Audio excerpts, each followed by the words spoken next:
नमस्कार, सी 24 तास मध्ये आपलं स्वागत। एक नजर टाकूयात आजच्या ठळक घडामोडींवर। अखेर राहुरी पाथर्डीचे आमदार शिवाजी कर्डिले यांना भाजपकडनं उमेदवारी जाहीर, त्यामुळे चर्चांना मिळाला पूर्णविराम। संगमनेर शहरामधील तलाठी कार्यालयामध्ये सतत तलाठी साहेबांची अनुपस्थिती, नागरिकांची मोठी गैरसोय। भुजबळांनी कातरणी आणि बाळापूर गावापर्यंत पाणी आणलं, या दाव्याचे पुणेगाव, दरसवाडी, डोंगरगाव कालवा संघर्ष कृती समितीनं केलं खंडन। आणि येवले चहावरती एफडीएची कारवाई दरम्यान संचालक नवनाथ येवले यांनी दिलाय खुलासा।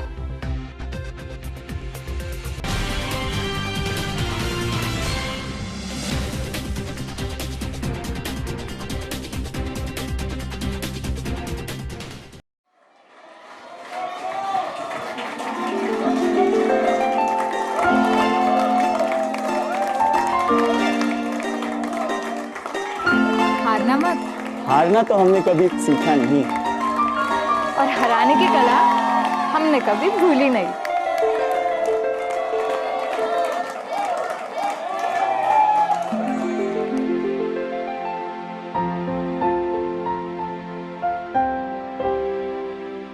हार की सजा है मंजूर,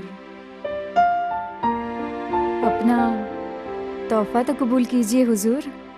जीत का नहीं है हमें कोई गुरु, बस आपका साथ हर पल हर जगह बना रहे जरूर। हर कहानी का नया शुभारंभ अरहम के इथनिक मेंसवेयर से। अरहम बिसाइड रेमंड शॉप, क्रांति चौक, अदालत रोड, औरंगाबाद।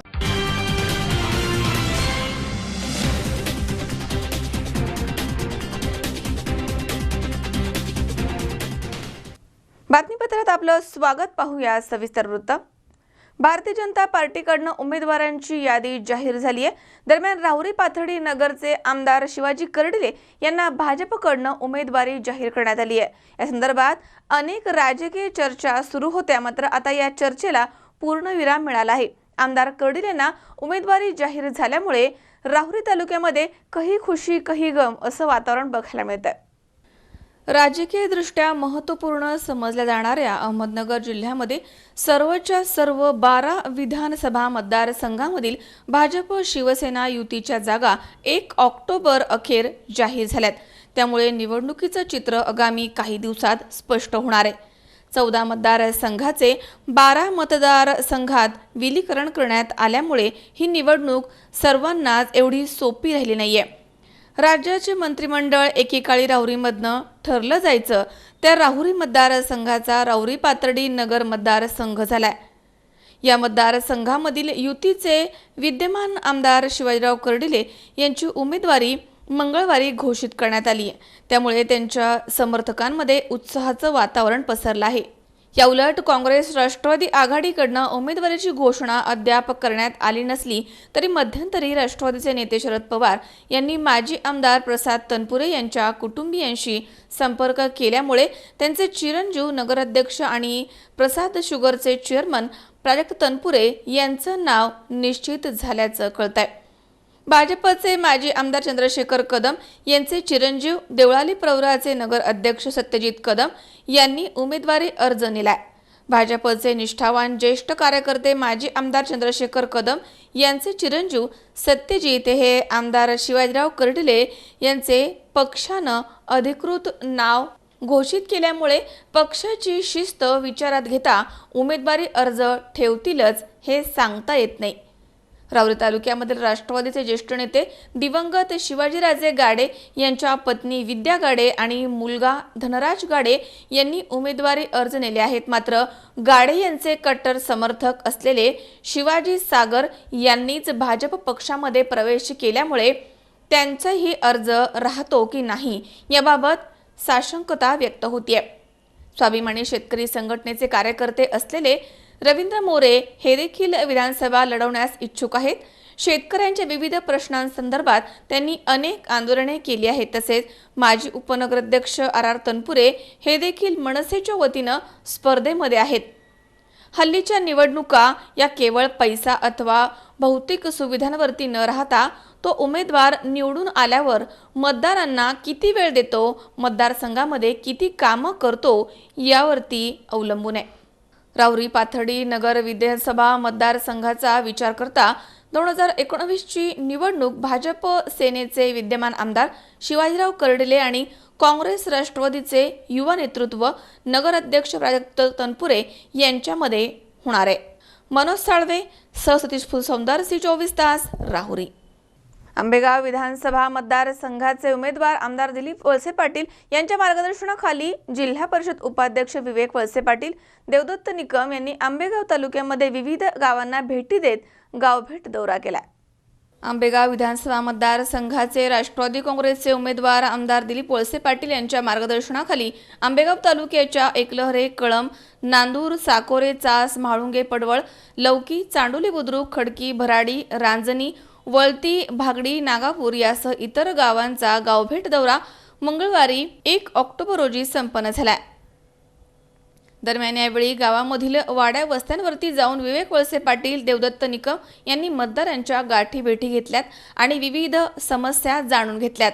दरम्यान विविध विषयांवरती चर्चा देखील झाली आहे. यावेळी विवेक वळसे पाटील यांनी गुरुवारी 3 ऑक्टोबर रोजी आमदार दिलीपराव वळसे पाटील हे आपला उमेदवारी अर्ज दाखल करणार आहेत आणि मंचर येथील कृषी उत्पन्न बाजार समिती पटांगणामध्ये महाविजय निर्धार मेळावा होणार आहे असं सांगितलंय. या दौऱ्याच्या प्रसंगी पंचायत समिती सदस्य, जिल्हा परिषद सदस्य, राष्ट्रवादी काँग्रेस पक्षाचे विविध पदाधिकारी, कार्यकर्ते इथे हजर होते. नुकत्याच विधानसभेच्या निवडणुका जाहीर झाल्या आणि ह्या निवडणुका येथे 21 ऑक्टोबरला मतदान होणार आहे.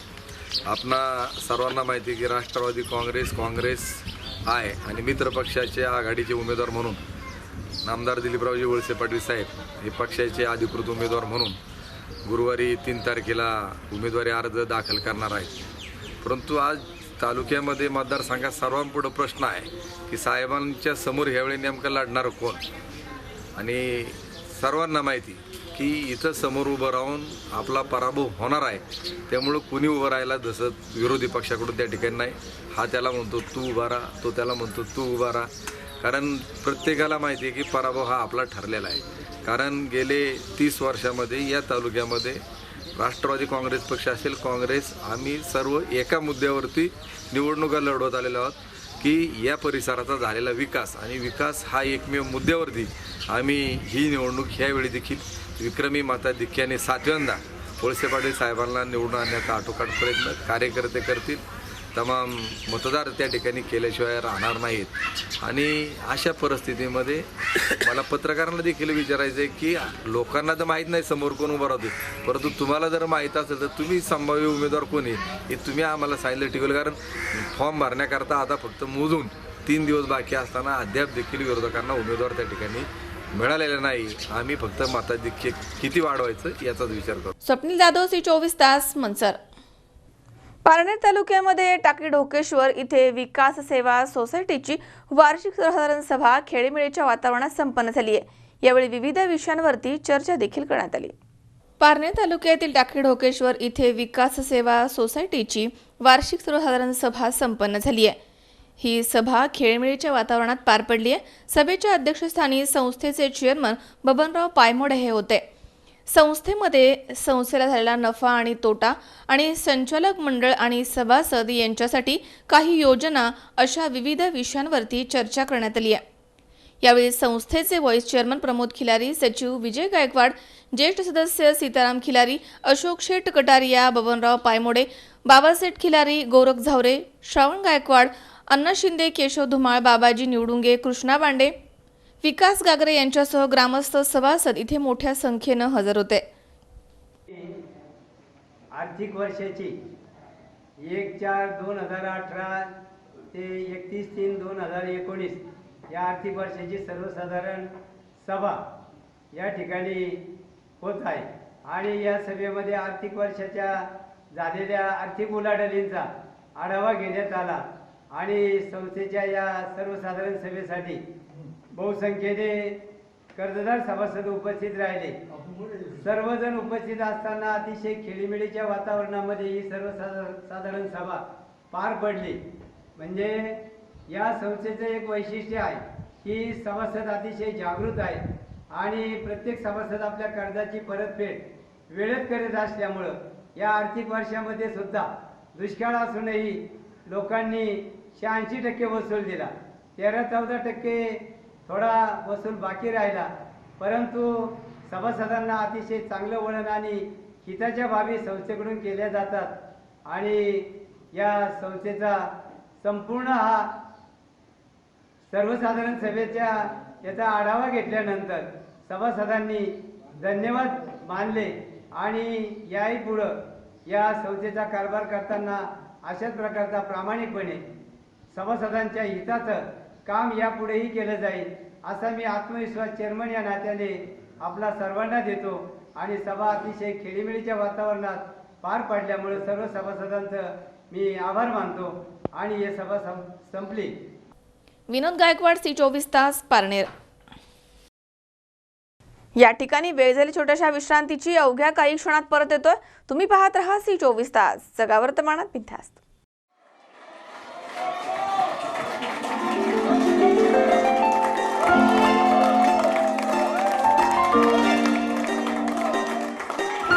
हारना मत, हारना तो हमने कभी सीखा नहीं, और हराने की कला हमने कभी भूली नहीं.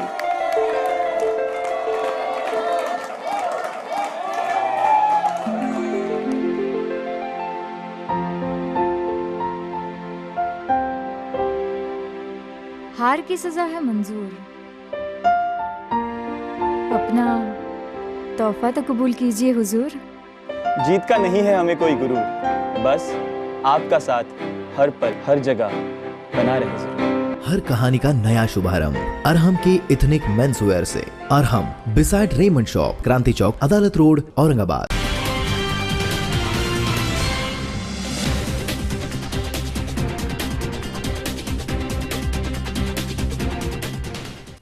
विश्रांतीनंतर बातमीपत्रात पुन्हा एकदा आपलं स्वागत.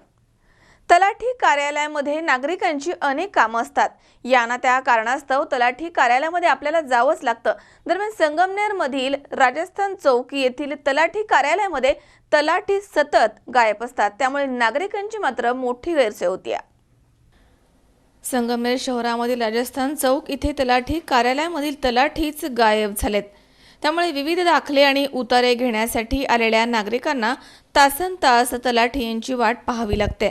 त्यामुळे नागरिकांची मोठी गैरसोय होतीये.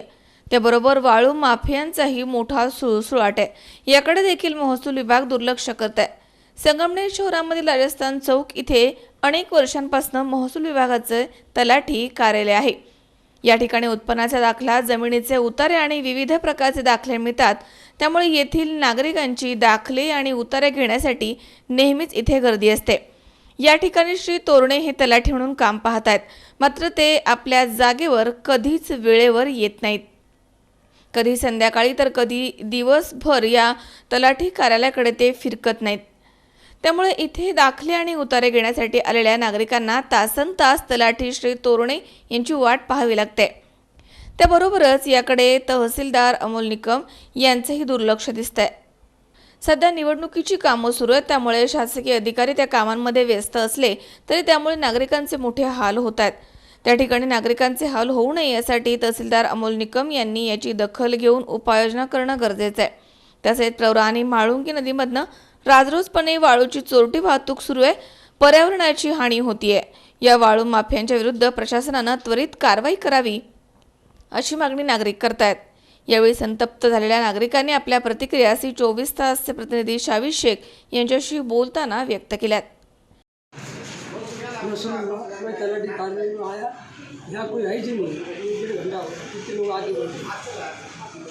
आपका क्या काम था यहाँ पर तलाठी कार्यालय में?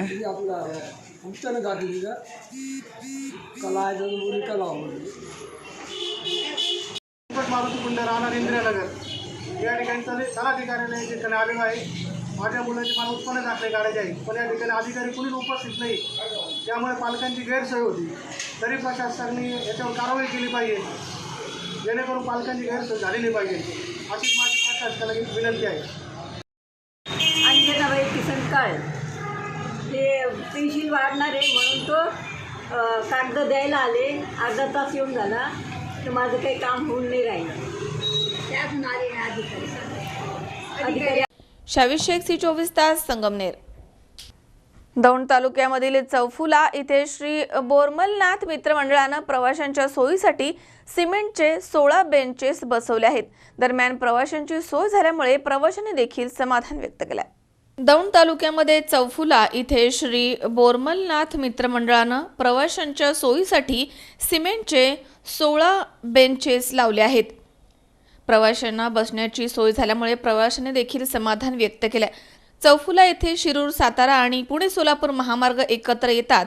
चौफुला इथे रोज सुमारे 5,000 प्रवाशांची चढ उतार होते. मात्र इथे ना शौचालय, ना निवारा, ना दिवे अशी स्थिती आहे. पुणे सोलापूर महामार्गाच्या रुंदीकरणाच्या मूळ आराखड्यामध्ये चौफुला इथे बसस्टँड, वीज, बाकडे यांचा समावेश आहे. इथे बसस्टँडसाठी जागा देखील संपादित करण्यात आली आहे. वाहनांकडनं भरमसाठ टोल वसूल करणारी यंत्रणा मूळ आराखड्यामधील सुविधांकडे दुर्लक्ष करते. बोरमलनाथ मंडळ गेल्या 2 वर्षांपासून उन्हाळ्यामध्ये बस थांबणाऱ्या 4 ठिकाणी निवारा करत आहे. मंडळाचा गणेश उत्सव नुकताच पार पडलाय. मंडळानं डीजे विरहित, गुलाल विरहित, फटाके विरहित गणेश उत्सव साजरा केलाय. बचत झालेल्या वर्गणीच्या पैशांमधनं मंडळानं सिमेंटचे बेंचेस खरेदी केले. व्यावसायिक संजय धायगुडे, गणेश खामकर, घनश्याम भापकर, शिवाजी भापकर यांनी प्रत्येकी 2 बेंचेस मोफत दिलेत. भीमा पाटस साखर कारखान्याचे माजी उपाध्यक्ष आनंद थोरात यांनी घटस्थापनेच्या दिवशी या बाकड्यांचं उद्घाटन केलंय. 40,000 रुपये किमतीचे हे बेंचेस बस थांबणाऱ्या 5 ठिकाणी ठेवण्यात आले आहेत. बाकड्यांवरती ज्येष्ठ नागरिकांनी महिलांना बसण्यासाठी प्राधान्य द्यावं अशा सूचना मंडळानं नमूद केल्यात. मंडळानं केलेल्या या कामाचं परिसरामधनं मोठं कौतुक होत आहे.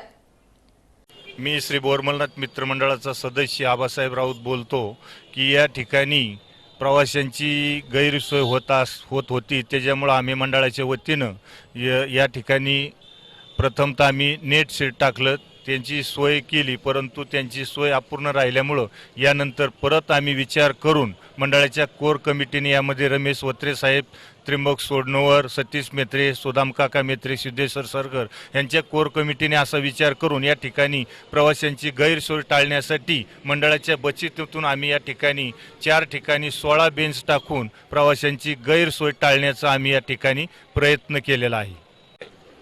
अभिनंदन. हे सरकारपेक्षा जी मंडळी कामं करतील गावागणीच, तर यांनी गावागणीच हे उपक्रम राहावे. सरकारची गरज नाही. शेड करायला किती खर्च येतो हे गावाने ठरवलं पाहिजे. सरकारची गरज नाही. याला इतका खर्च झाला आणि तितका झाला आणि तिथं खड्डं पड आणि तिथं ते मी याला हे बरोबर. संजय सोनवणे, C24 तास, दौंड.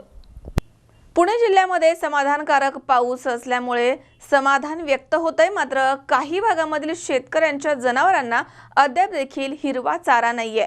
शासन नियमानुसार चारा छावण्या बंद झाल्यात. मात्र शेतकरी आपली जनावरं घरी न्यायला तयार नाहीयेत. घरी नेल्यानंतर या जनावरांना चारा कुठून आणू असाच प्रश्न शेतकऱ्यांच्या समोर उभा ठाकलाय. दुष्काळी भागामध्ये शासनानं जिल्ह्याच्या विविध भागामध्ये चारा छावण्याच्या माध्यमामधनं शेतकऱ्यांच्या जनावरांना हिरवा चारा हा प्रश्न मार्गी लावला होता. गेल्या 4 महिन्यांपासून विविध संस्थांना ही जबाबदारी देण्यात आली आहे. 30 सप्टेंबर 2019 ही वाढून दिलेली मुदत संपुष्टात आली आहे. दरम्यान बारामती तालुक्यामधील पळशीसह मुरटी या गावामध्ये छावणीवरती आलेली जनावरं शेतकऱ्यांनी घरी नेले नाहीयेत. ही जनावरं घरी नेऊन चारा कुठला आणू असा सवाल त्यांच्या समोर आहे. तरी या 30 तारखेला चारा संपलेली मुदतीमुळे लोकांची फार दयनीय अवस्था होणार आहे. त्यासाठी शासनाने चारा छावणी वाढवावी. जरी आता तुम्हाला पाऊस दिसत असला, नद्यांना पाणी, ओढ्यांना पाणी दिसत असले, नद्या भरून वाहत असल्या, तरी या ज्या भागात, ग्रामीण भागात अजिबात कुठल्याही स्वरूपाचं पाणी उपलब्ध नाही. आता जरी दिसलं तरी 15 दिवसांनी ते पाणी त्या ठिकाणी दिसणार नाही. गुरांना चारा उपलब्ध होणार नाही. तर जनावरांचं लोकांनी काय करायचं? आणि जर बाजारात गेलं तर विकत घेण्यासाठी माणसं तयार नाहीत. 10 रुपयाची वस्तू जर 2 रुपयाला मागितली तर इतक्या दिवस सांभाळणारी पशु शेतकरी काय करणार? त्यासाठी शासनाने याची मुदत वाढवणं फार गरजेचे आहे आणि ती मुदत वाढावी अशी आम्ही शासनाला नम्र विनंती करतो. पावसाचा पत्त्या नाही. टँकर चालू आहे आणि अद्याप टँकरही चालू आहे. वेगवेगळ्या ठिकाणी महापूर येतोय. गावं पाण्याखाली गेली जातात. ओढ्या नाल्याला पूर येतोय. नदी उतंबून वाहते. पण इथं अशी परिस्थिती की सध्या पाण्याचा टँकर चालू आहे आणि शेतकऱ्यांना बहुसंख्य लोक शेतकरी आहेत आणि शेतकऱ्यांना उपजीविकेचे साधन म्हणजे पशुधन आणि हे पशुधन जगवण्याचं म्हणजे साधन त्यासाठी पाऊस पाहिजे अन्न त्यासाठी केलेले होते आणि त्यावर यात यावी अशी शेतकऱ्यांची मागणी आहे। 2-3 महिन्यापासून चारा छावण्या चालू आहेत परंतु लोकांची मानसिकता नाही जनावरे घरी नेण्याची कारण त्यासाठी उपलब्ध असा चारा नाही आणि घरी नेऊन तरी जनावरं काय करणार का त्यासाठी विकली जात नाही कुठं त्यासाठी गिराईक सुद्धा नाही आणि विकून सुद्धा त्याचं काय करणार तर त्यासाठी शासनाने चारा छावण्याची मुदत वाढावी अशी आमची कळकळीची। सध्या निवडणूक पूर्व आचारसंहिता सुरू झाली आहे त्यामुळे प्रशासनाच्या वतीने निर्णय घेतला जात नाहीये। छावण्या बंद झाल्या तरीही शेतकरी आपली जनावरं घरी नेत नाहीयेत त्यामुळे स्थानिक लोकप्रतिनिधी संभ्रमावस्थेमध्ये आहेत। जिल्ह्याच्या काही भागामध्ये पाऊस झाला तरी अनेक भागामध्ये मात्र दुष्काळ आहे। हे पशुधन वाचवणं शेतकऱ्यांच्या समोर मोठं आव्हान आहे। शासनानं या छावण्यांना मुदत वाढवून देण्याची अपेक्षा सर्व ठिकाणी व्यक्त होतीये। मनोहर तावरे, C24 तास, बारामती। या ठिकाणी पुन्हा एकदा वेळ झाली छोट्याशा विश्रांतीची। अवघ्या काही क्षणात परत येतोय। तुम्ही पाहत राहा C24 तास, जगा वर्तमानात बिनधास्त।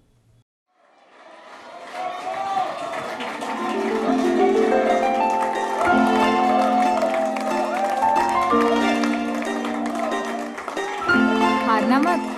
हारना तो हमने कभी सीखा नहीं और हराने की कला हमने कभी भूली नहीं।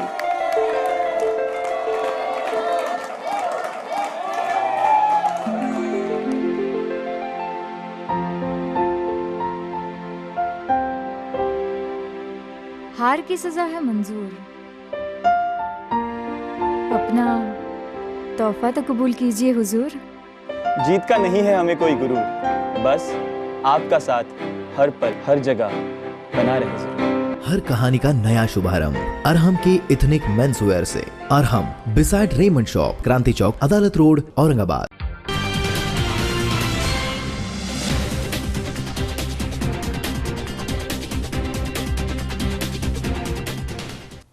विश्रांतीनंतर बातमीपत्रात पुन्हा एकदा आपलं स्वागत। पुणेगाव, दरसवाडी, डोंगरगाव पोहोच कालवा संघर्ष कृती समिती यांनी 2001 पासून जनजागरण करून शासन दरबारी आवाज उठवलाय। दरम्यान आता भुजबळ हे आम्हीच पाणी आणलं असा दावा करतायत। मात्र त्यांच्या या दाव्याला समितीचे कार्यकर्ते भाऊ लहरे आणि संजय पगारे यांनी आवाहन दिलंय। सदरचा कालवा येवला तालुक्यामधील कात्रणी आणि बाळापूर या गावापर्यंत निवडणूक स्टंट म्हणून भुजबळ यांनी साफ करून पाणी आणून जलपूजन केल्याचा घाट घातला असा आरोप देखील कृती समितीने केलाय। पुणेगाव, दरसवाडी, डोंगरगाव पोहोच कालवा संघर्ष कृती समिती येवला तालुक्यात सन 2001 पासून जनजागरण करून शासन दरबारी आवाज उठवत आली आहे। या समितीचे कार्यकर्ते भाऊ लहरे आणि संजय पगारे यांनी कालवा वास्तवदर्शी स्थितीची पाहणी करून भुजबळ यांच्या पाणी आणल्याच्या दाव्याला आवाहन दिलंय। सदरचा कालवा येवला तालुक्यामधील कात्रणी आणि बाळापूर या गावापर्यंतच निवडणूक स्टँड म्हणून भुजबळ यांनी साफसफाई करून पाणी आणून जलपूजन करण्याचा घाट घातल्याचा आरोप कृती समितीने केलाय। बहुचर्चित मांजरपाडा प्रकल्प देखील अद्याप अपूर्ण अवस्थेमध्ये आहे। बोगदा काम आघाडी सरकारनंच भुजबळ हे मंत्री असताना सोडून दिलं होतं। याकडे कृती समितीने लक्ष वेधलंय। तत्कालीन मंत्री अजित पवार आणि छगन भुजबळ यांच्यामधील बेबनावामुळे मांजरपाडा बोगद्याचे अंतिम टप्प्यामधील कामाचा निधी आघाडी सरकारनंच दुसरीकडे वळवला होता। सध्याच्या शिवसेना भाजप सरकारने मात्र द्वितीय सुधारित प्रशासकीय मान्यता देऊन कोट्यावधी रुपयांचा निधी उपलब्ध केल्यामुळेच बोगद्याला तोंड फुटलं। येवल्यामधील 2 गावांपर्यंत पाणी आणून श्रेय घेण्याचा केविलवाना प्रयत्न भुजबळ करतायत असा आरोप कालवा संघर्ष कृती समितीने केलाय। सध्याच्या युती शासनानं पुणेगाव, दरसवाडी, डोंगरगाव कालव्यासाठी 350 कोटी रुपयांचा निधी अस्तरीकरणासाठी देखील मंजूर केलाय। त्यामुळे आज येणाऱ्या थोडाफार प्रमाणामधील पाण्याचं खरं श्रेय मुख्यमंत्री फडणवीस आणि जलसंपदा मंत्री महाजन यांनाच दिलं पाहिजे। भुजबळांनी मात्र आघाडी सरकारच्या काळात बोगदा देखील पूर्ण केलेला नाहीये, त्यामुळे भुजबळांनी येवलेकरांना आता भूलथापा देणं थांबवलं पाहिजे अशी टीका कृती समितीचे भाऊ लहरे आणि संजय पगार यांनी केली आहे. एकीकडे भुजबळ हे जलपूजनाचा नवा फंडा काढून निवडणूक जिंकण्याचे मनसुबे रचत आहेत, मात्र कृती समितीनं दरसवाडी ते डोंगरगाव कालव्यामधनं पाणी वाहिल्याशिवाय आणि डोंगरगाव धरणामध्ये पाणी पोहोचल्याशिवाय कोणीही जलपूजनाचं नाटक करून शेतकऱ्यांची फसवणूक करू नये असं आवाहन केलंय. मी प्रथम युती सरकारचे जे मुख्यमंत्री माननीय देवेंद्र फडणवीस साहेब आणि जिल्ह्याचे जे पालकमंत्री आहेत जे गिरीश महाजन साहेब यांचं मी मनापासून एक शेतकरी या नात्याने अभिनंदन करतो की त्यांनी दिलेले शब्द पाळला आहे. मागचे जे आमचे विधानसभाचे सदस्य आहे त्यांनी 15 वर्ष नुसता आमचा मताचा गैरवापर करून घेतला, मतदान करून घेतलं, पण हे जे पाणी पाहायचा जो योग आला याला खऱ्या अर्थाने गिरीश महाजन साहेब पालकमंत्री आणि जलसंपदा मंत्री आणि माननीय मुख्यमंत्री देवेंद्रजी फडणवीस साहेब या दोघांच्या परिश्रमातून आज या येवल्याच्या शेतकऱ्यांना खऱ्या अर्थाने हा सोन्याचा दिवस आला आहे. याचं श्रेय कोणी घेण्याचा प्रयत्न करू नयेत. खऱ्या अर्थानं हा श्रेय जर द्यायचा असेल तर ह्या जोडगोळीला द्यावा लागेल, युती सरकारला द्यावा लागेल. एवढंच मी आज प्रसंगी बोलतो, 2 शब्द संपवतो. जय हिंद. येवला तालुक्यामध्ये मांजरपाड्याचं पाणी आलं हे असं उद 2 महिन्यापासून चालू आहे, परंतु उद करत असताना खऱ्या अर्थानं पुणेगावचा जो टेल आहे, आपलं दरसवाडीचा जो टेल आहे तो टेल डोंगरगाव आहे आणि म्हणून ते डोंगरगावला ज्या दिवशी पाणी जाईल त्या दिवशी खऱ्या अर्थानं इथं असणाऱ्या आमदारांनी त्या पाण्याचं पूजन केलं पाहिजे असं मला वाटतं. मी आता ज्या ठिकाणी उभा आहे ते अनकुट गाव आहे, त्या शिवारामध्ये उभा आहे. हे रेल्वे गेटचं काम पाठीमागं तुम्ही बघा ते तसंच बंद पडलेलं आहे. हा पूल तसाच आहे, पाट फुटलेला अवस्थेत आहे. जर इथं पूलच नाही तर पाणी डोंगरगावला कसं जाणार? आणि ह्या सगळ्या सोशल मीडियावरती घ्या बावळ्या द्या बावळ्या चालू आहे, ह्या खऱ्या अर्थानं थांबवल्या पाहिजे असं माझं मत आहे. आणि ज्या दिवशी डोंगरगावला पाणी जाईल त्या दिवशी खऱ्या अर्थानं भुजबळांना देखील त्यांचं मी त्या ठिकाणी अभिनंदन करेन, कारण ते जर डोंगरगावला त्यांनी पाणी नेलं त्यांचं अभिनंदनच करावं लागेल. डोंगरगावला जोपर्यंत पाणी जात नाही तोपर्यंत त्यांनी कातरणीला त्या पाण्याचं भूमिपूजन करू नये असं माझं मत आहे. दुसरी गोष्ट, या तालुक्यामध्ये तिकडनं वरती जो झालेला पाऊस, त्या पावसाचं पाणी आणि उपाडाचं पाणी त्या कॅनलमध्ये वाहत आहे आणि ते म्हणतं पाणी आलं आहे. ते पाणीच ही का आम्हाला डोंगरगावकरांना आणि आम्हाला मी तळवड्याचं आहे ते आम्हाला पाणी पाहायलाच भेटणार नाही. म्हणून भुजबळांनी 15 वर्षे ह्याच पाण्याच्या मुद्द्यावरती राजकारण केलं, मतं घेतली आणि अजून काही 5 वर्षे पुन्हा हेच करायचं. भुजबळांच्या पाठीमागं न्यायालय लागलेलं आहे, सरकार लागलेलं आहे. भुजबळ जर भविष्यात जेलमध्ये गेले तर आमचं काय होणार अशी परिस्थिती या ठिकाणी मला वाटते. म्हणून भुजबळांनी हे सगळं राजकारण थांबवावं असं माझा ठामपणे आरोप आहे. प्रशांत कलंके, सी24 तास, येवला. जय किसान पतसंस्था मंचर या पतसंस्थेनं सांगली येथील डिग्रस गावामध्ये पूरग्रस्तांना केलेल्या भरीव मदतीबाबत डिग्रस ग्रामपंचायतच्या वतीनं त्यांचे आभार मानण्यात आलेत आणि मोठं कौतुक करण्यात आलं. सामाजिक कार्यामध्ये नेहमीच अग्रेसर असलेल्या जय किसान पतसंस्था मंचर या पतसंस्थेच्या माध्यमामधनं सांगली येथील पूरग्रस्त भागामध्ये मोठ्या प्रमाणात हानी झालेल्या डिग्रस या गावामधील शाळा, अंगणवाड्यांना शैक्षणिक साहित्य, खेळणी, वजन काटे यासह विविध वस्तूंचं वाटप करण्यात आलं होतं. त्या मदतीची दखल घेत डिग्रस ग्रामपंचायतनं सरपंच गीतांजली इरकर आणि उपसरपंच, सर्व ग्रामपंचायत सदस्य, अंगणवाडी सेविका यांनी या पतसंस्थेचं भरभरून कौतुक केले आणि त्यांनी केलेल्या मदतीबाबत आभार मानले आहेत. याबाबत आभारपत्र जय किसान पतसंस्थेचे संचालक, संस्थेचे अध्यक्ष यांना देण्यात आलंय. या पुढील काळामध्ये देखील सामाजिक बांधिलकी जपत आमच्या संस्थेच्या माध्यमामधून अशा प्रकारची मदत करण्यात येईल असे संस्थेचे संस्थापक संजय वानखेले, अध्यक्ष प्रशांत बागल, उपाध्यक्ष अजित बेंडे पाटील, संचालक भानुदास माशेरे, अवधूत शेटे, प्रकाश थोरात, मुख्य कार्यकारी अधिकारी सचिन शेवाळे यांनी सांगितलंय. स्वप्नील जाधव, सी24 तास, मंचर. गणेशपेठ येथील गुरुद्वाराच्या निवडणुकीमध्ये गुरु शीख असणाऱ्या मतदारांना मतदानाचा अधिकार द्यावा अशी मागणी निवडणूक अधिकारी आणि सहाय्यक धर्मादाय आयुक्तांनी फेटाळून लावली आहे। या संदर्भात जगमोहन सिंह खंडूजा यांनी पत्रकार परिषदेमध्ये अधिक माहिती दिली आहे। गणेशपेठ येथील गुरुद्वाराच्या निवडणुकीमध्ये गुरु शीख असलेल्या मतदारांना मतदानाचा अधिकार द्यावा ही मागणी निवडणूक निर्णय अधिकारी आणि सहाय्यक धर्मादाय आयुक्तांनी फेटाळून लावली आहे। या प्रकरणी रीट याचिका उच्च न्यायालयामध्ये दाखल असून त्याची सुनावणी 10 ऑक्टोबर रोजी होणार आहे। त्यापूर्वी निवडणूक अधिकाऱ्यांनी चाचणी परीक्षेसंबंधी कोणताही निर्णय घेऊ नये असा आदेश सार्वजनिक न्यास नोंदणी कार्यालयाचे पुणे विभागाचे निरीक्षक यांनी दिले आहेत। शीख धर्मामधील सर्वोच्च धार्मिक संस्था असलेल्या अकाली तख्ताच्या धार्मिक संविधानानुसार केस कापण्यास, दाढी करण्यास प्रतिबंध करण्यात येतो। अशा व्यक्ती गुरुद्वाराच्या सभासद होऊ शकत नाही। त्यानुसार जगमोहन सिंह खंडूजा यांच्यासह 6 जणांनी गुरु शीख चाचणी परीक्षा घेण्यासही निवडणुकीच्या अंतिम मतदार यादीवरती अर्जाद्वारे आक्षेप घेतला होता। मुदतीमध्ये आक्षेप नोंदवला नाही तर न्यासाच्या योजनेमधील नियम क्रमांक 7 मध्ये अशी चाचणी घेण्यासंबंधी संदर्भ नसल्याचं स्पष्ट करत खंडूजा यांचा आक्षेप फेटाळून लावला असे खंडूजा यांनी पत्रकारांना सांगितलं आहे।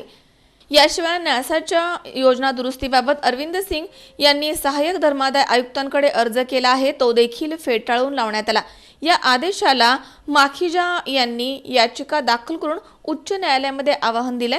या प्रकरणी न्यायालयानं 18 सप्टेंबर रोजी घेतलेल्या सुनावणीच्या वेळी निवडणूक अधिकाऱ्यांना पुढील सुनावणीच्या वेळी आपलं म्हणणं सादर करण्याचे आदेश दिले आहेत अशी माहिती यावेळी देण्यात आली आहे। उच्च न्यायालयाच्या पुढील आदेशानुसार गुरुसिंह संबंधीच्या चाचणी आक्षेपावरती निवडणूक निर्णय अधिकारी कारवाई करतील असे निर्देश पडलवार यांनी दिले आहेत। मैं गुरुद्वारा श्री गुरु सिंह सभा के अंदर मेंबर हूँ।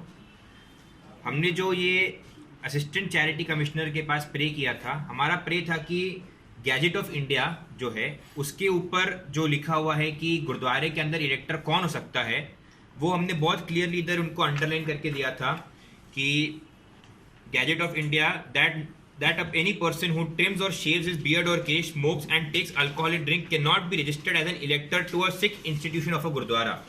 हमारा एक ही उनके आगे प्रे था कि जो आपने मेंबरशिप लिस्ट निकाली है, जिनको मेंबर बनाया है, जो सिगरेट पीते हैं, जो दारू पीते हैं और जिन्होंने अपने बाल केस काटे हुए हैं, उनको मेंबरशिप का अधिकार ना दीजिए। हमारा केवल उनके आगे ये एक ही प्रे था। हमारा जो हमने केस लगाया है उसका डेट था 31 अगस्त 2019। इसके अंदर हमारा प्रे किधर भी ये नहीं था कि इलेक्शन प्रोग्राम डिले किया जाए। हमारा एक ही प्रे था कि election programme same according to the time चला जाए जो आपका इलेक्शन प्रोग्राम है। सिर्फ जो अनलॉफुल लोग हैं, जो सिख नहीं है बट सिर्फ एक एफिडेविट के आधार पर सिख अपने आप को प्रूव कर रहे हैं, जो gadget of India K against है, उनको एज मेंबर रजिस्टर ना किया जाए। इन्होंने हमारा प्रे नहीं माना और जब हमारा ये केस का हियरिंग हुआ उस टाइम पे इलेक्शन प्रोग्राम डिक्लेयर्ड भी नहीं था। हमारा केस का हियरिंग हुआ 31 अगस्त को और इलेक्शन प्रोग्राम उसके 2 दिन के बाद डिक्लेयर किया गया। उस टाइम तक हमारा इलेक्शन प्रोग्राम डिक्लेयर्ड भी नहीं। अभी ऑनरेबल हाई कोर्ट का ऑर्डर था कि उनको स्क्रूटनी करनी है, उन्होंने ये स्क्रूटनी नहीं की कि सिख कौन है, सिख कौन नहीं है। हमारा एक ही कहना है कि आप पहले स्क्रूटनी कीजिए कि सिख कौन है, जो केवल सिख हो, जो gadget of India K according चलता हो, उसको ही केवल वोटिंग राइट दिया जाए। हमारा एक ही कहना है कि ये स्क्रूटनी नहीं होई गई है, ये हाईकोर्ट के तेच म्हणणं आहे। जसं त्या इलेक्शन ऑफिसरनी पंजाबी भाषा येते की नाही त्याचा टेस्ट घेतलाय। It is not in the constitution to take a test but still he is taking a test. मला माहित नाही, तुम्ही टेस्ट द्या तर तुम्हाला येते म्हणून। तसंच आमचं म्हणणं की त्यांनी ते चेक करावं वेदर इज अ सिख और not. When he can take a test of Punjabi writing and speak to know, म्हणजे त्याला बोलणं आलं पाहिजे, लिहिता आलं पाहिजे, हा तो टेस्ट घेत आहे। तसंच त्यांनी ते सिख आहे का नाही तेही टेस्ट घ्यावं पाहिजे तो। आणि त्यांना एवढी इलेक्शन घ्यायची गडबड का? प्रत्येक ऑफिसरनी एलिगेशन हेच लावलेलं आहे की इलेक्शन डिक्लेअर्ड आहे, त्याच्यात प्रोसेस चालू आहे। प्रोसेस आज धार्मिक प्रश्न आहे, हा जो प्रश्न आहे केसांचा हा धार्मिक प्रश्न आहे, तुम्हाला एवढी घाई का? अमोल उदमलेसह हर्षल कोठावदे, C24 तास, पुणे। या ठिकाणी पुन्हा एकदा वेळ झाली छोट्याशा विश्रांतीची। अवघ्या काही क्षणात परत येतोय। तुम्ही पाहत राहा C24 तास, जगावर तवाणात बिनधास्त।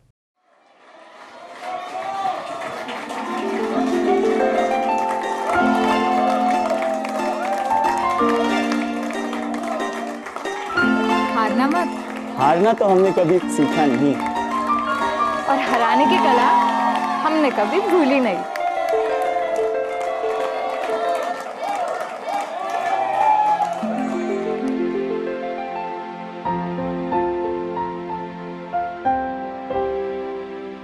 हार की सजा है मंजूर, अपना तोहफा तो कबूल कीजिए हुजूर। जीत का नहीं है हमें कोई गुरु, बस आपका साथ हर पल हर जगह बना रहे जरूर। हर कहानी का नया शुभारंभ अरहम के इथनिक मेंसवेयर से। अरहम बिसाइड रेमंड शॉप, क्रांति चौक, अदालत रोड, औरंगाबाद।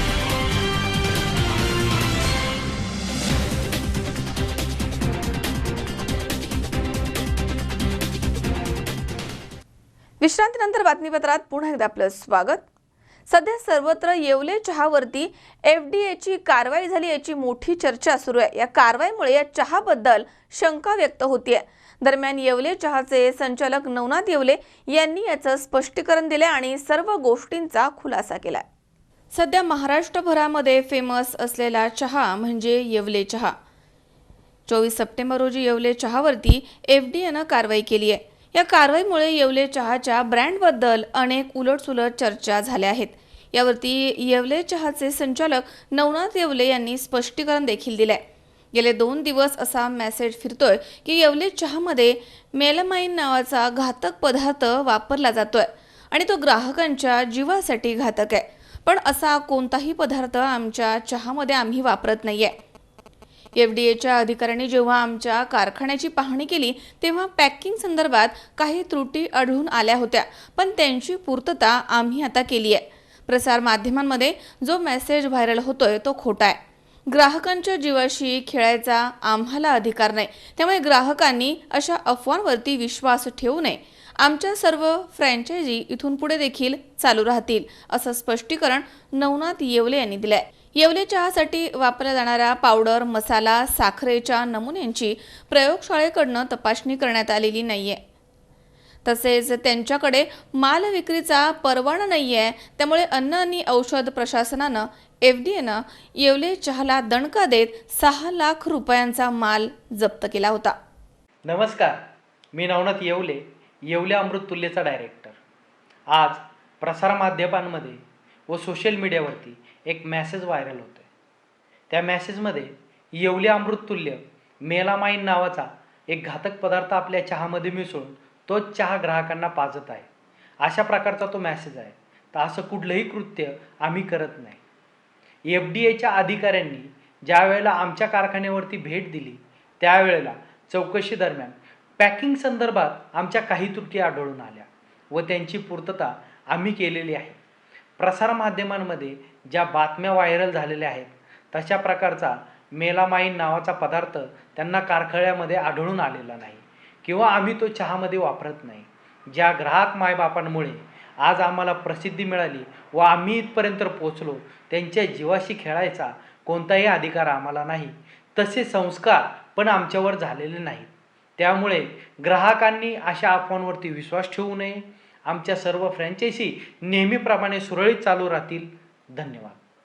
वृत्तसंकलन विभाग C24 तास।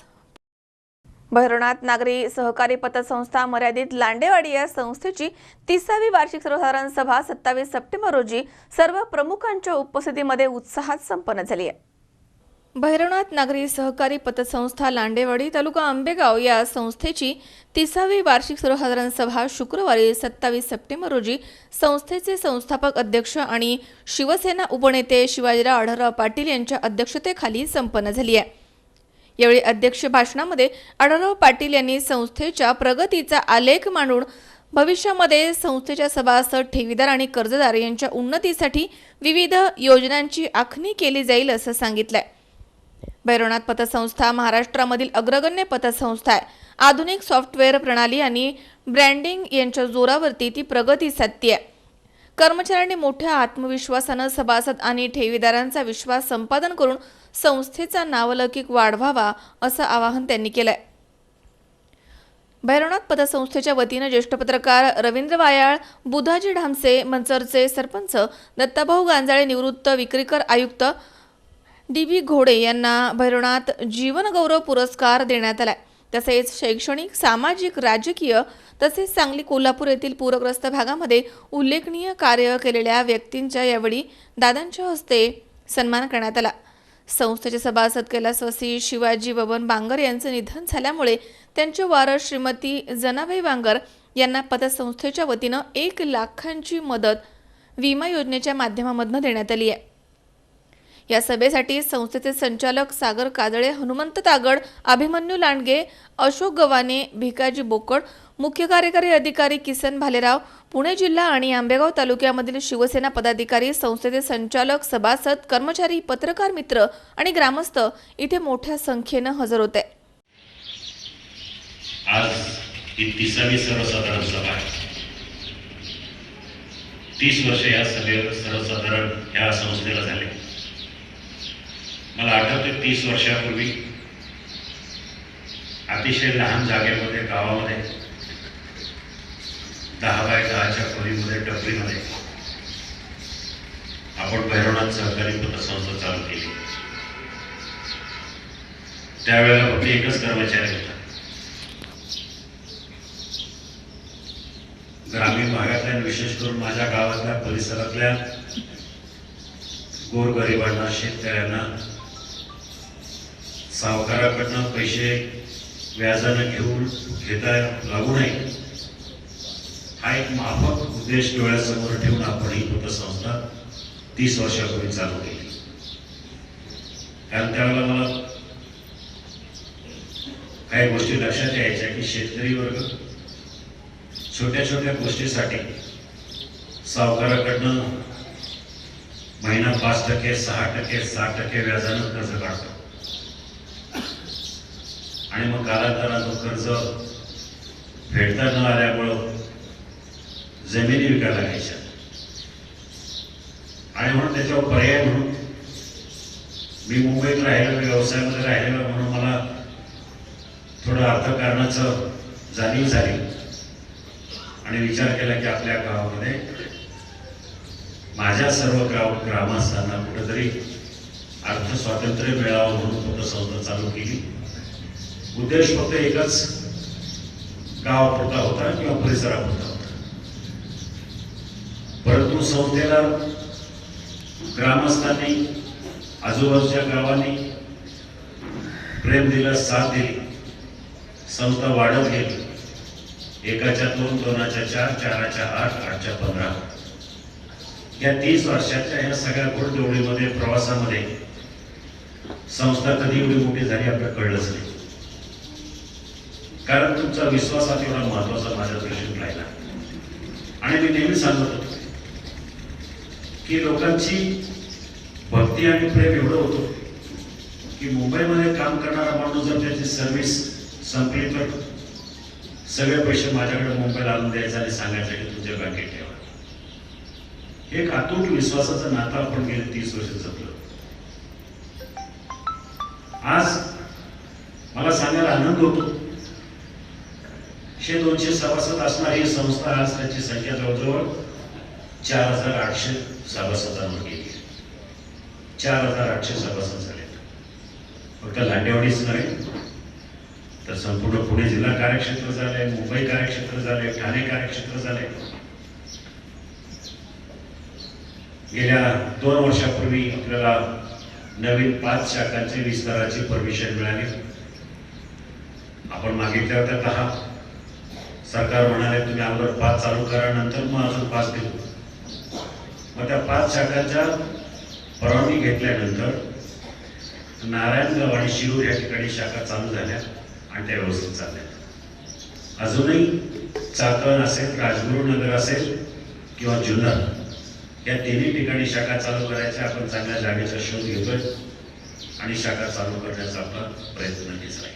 अमोल जाधव, C24 तास, आंबेगाव. भारतीय जनता पार्टी श्रीगोंदा मतदारसंघामध्ये बबनराव पाचपुते यांना उमेदवारी जाहीर करण्यात आली आहे आणि त्यामुळे अनुराधा नागवडे यांची भाजपच्या उमेदवारीची शक्यता संपुष्टात आली आहे.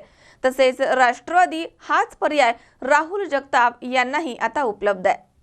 सगळ्या शक्यता मोडीत काढत भाजपनं श्रीगोंदा मतदारसंघामधनं बबनराव पाचपुते यांची उमेदवारी जाहीर केली आहे. त्यामुळे अनुराधा नागवडे यांची भाजपच्या उमेदवारीच्या शक्यता आता संपुष्टात आली आहे. राहुल जगताप यांच्याकडे देखील आता राष्ट्रवादी हाच पर्याय आहे.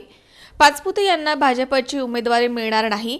नागवडे आणि राहुल जगताप हे दोघेही भाजपच्या संपर्कामध्ये असल्याची चर्चा होती. मात्र भाजपनं पाचपुते यांनाच संधी दिली आहे. पाचपुते हे प्रत्येक निवडणुकीमध्ये वेगवेगळ्या चिन्हावरती लढतात असा त्यांचा इतिहास आहे. मात्र यावेळी ते सलग दुसऱ्यांदा कमळ या चिन्हावरच लढतील हे स्पष्ट झाले. दरम्यान यावेळी नागवडे यांना आता काँग्रेस आघाडीकडूनच उमेदवारीची संधी मिळू शकते. राहुल जगताप यांनाही राष्ट्रवादी हाच पर्याय आता उपलब्ध आहे. भारतीय जनता पार्टीने आज पहिल्याच यादीमध्ये माझं नाव श्रीगोंदा नगर मतदारसंघासाठी जाहीर केल्याबद्दल मुख्यमंत्री आणि पार्टीचे प्रदेशाध्यक्ष आणि सर्वच मंत्र्यांचे आणि पार्टी कार्यकर्त्यांचे मनापासून मी आभारी आहे, अभिनंदन करतो. गेल्या 5 वर्षापूर्वी मी भारतीय जनता पार्टीमध्ये प्रवेश केला. त्यानंतर मी पडलो, ही मला जखम झाली होती मोठी. कार्यकर्त्यांनासुद्धा ते वाटलं, कारण खूप तरीसुद्धा पडलो तरीसुद्धा आमदार होतो तरीसुद्धा मुख्यमंत्री आणि मंत्र्यांनी खूप मदत केली. त्या तालुक्याच्या विकासाला जी खीळ बसायची ते कमीत कमी जास्तीत जास्त पैसे देऊन त्यांनी कमीत कमी नुकसान केलं. नुकसान होऊ शकलं. 5 वर्षात केलेल्या कामाचं तर मिळालंच, पण जी श्रद्धा आणि निष्ठा ठेवलेली होती ती भारतीय जनता पार्टी देशात नाही जगामध्ये मोठ्या पार्टीचा मला अभिमान आहे. जगातल्या मोठ्या पार्टीचा मी उमेदवार आहे आणि काम करत असताना खूप 2-4 दिवसापासून 1-8 दिवसापासून मलाच खूप क्लेश झाला.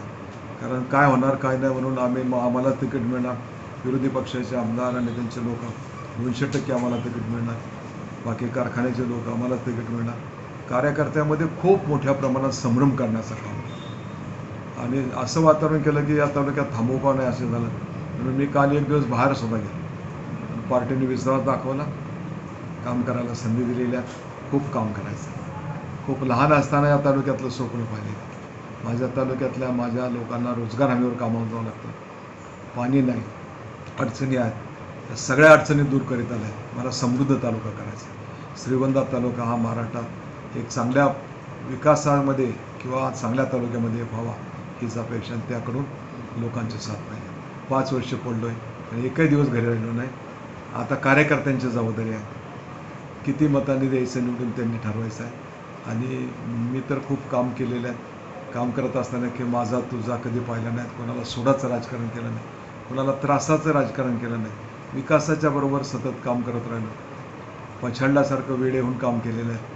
त्या सगळ्या कामाचं श्रेय आता कार्यकर्ते देतील याची मला खात्री. पक्षाने मला मान सन्मान दिला, आता कार्यकर्ते किती काम करतील याच्यावर अवलंबून आहे. आणि ती खरी ऊर्जा आहे. ती ऊर्जा मिळण्यासाठी आज सगळे कार्यकर्ते सज्ज झालेले आहेत. मला अभिमान आहे किंवा खात्री आहे की खूप चांगल्या मताने हे सीट निवडून देण्याची जबाबदारी कार्यकर्त्यांनी घेतलेली आहे. मी आपला आणि पक्षाचा आणि मुख्यमंत्र्याचा खूप खूप आभारी आहे. धन्यवाद. सुहास कुलकर्णी, C24 तास, श्रीगोंदा. वाशिम जिल्ह्यामधील कारंजा बायपास झाशी राणी चौक इथे जय भोले हॉटेलच्या समोर ट्रकच्या धडकेमध्ये शाळकरी मुलीचा मृत्यू झाला. आरती मोघड असं मयत मुलीचं नाव आहे. वाशिम जिल्ह्यामधील कारंजा बायपास झाशी राणी चौक स्थित जय भोले हॉटेलच्या समोर ट्रकच्या धडकेमध्ये शाळकरी मुलीचा मृत्यू झालाय. सकाळी 10च्या सुमारास ही घटना घडली. अपघातामध्ये मरण पावलेल्या शाळकरी मुलीचं नाव आरती मनोज मोघड असं आहे. ती कारंजा येथील कुंकुबाई विद्यालयामध्ये इयत्ता 9वी मध्ये शिक्षण घेत होती. काही कामानिमित्त आरती ही झाशी राणी चौकामध्ये आली होती. दरम्यान याच वेळी भरधाव ट्रकनं तिला जबर धडक दिली. यामध्ये तिचा जागीच मृत्यू झालाय. कारंजा शहर पोलिसांनी ट्रक ताब्यात घेतलाय. दरम्यान ट्रक चालकाला देखील अटक करण्यात आली आहे. प्रकाश आडे, C24 तास, वाशिम. पुन्हा एकदा पाहूयात काही ठळक घडामोडी. अखेर राहुरी पाथर्डीचे आमदार शिवाजी कर्डिले यांना भाजपकडनं उमेदवारी जाहीर, त्यामुळे चर्चांना मिळाला पूर्णविराम. संगमनेर शहरामधील तलाठी कार्यालयामध्ये सतत तलाठी साहेबांची अनुपस्थिती, नागरिकांची मोठी गैरसोय. भुजबळांनी कातरणी आणि बाळापूर गावापर्यंत पाणी आणलं, या दाव्याचे पुणेगाव, दरसवाडी, डोंगरगाव कालवा संघर्ष कृती समितीनं केलं खंडन. आणि येवले चहावरती FDAची कारवाई, दरम्यान संचालक नवनाथ येवले यांनी दिलाय खुलासा.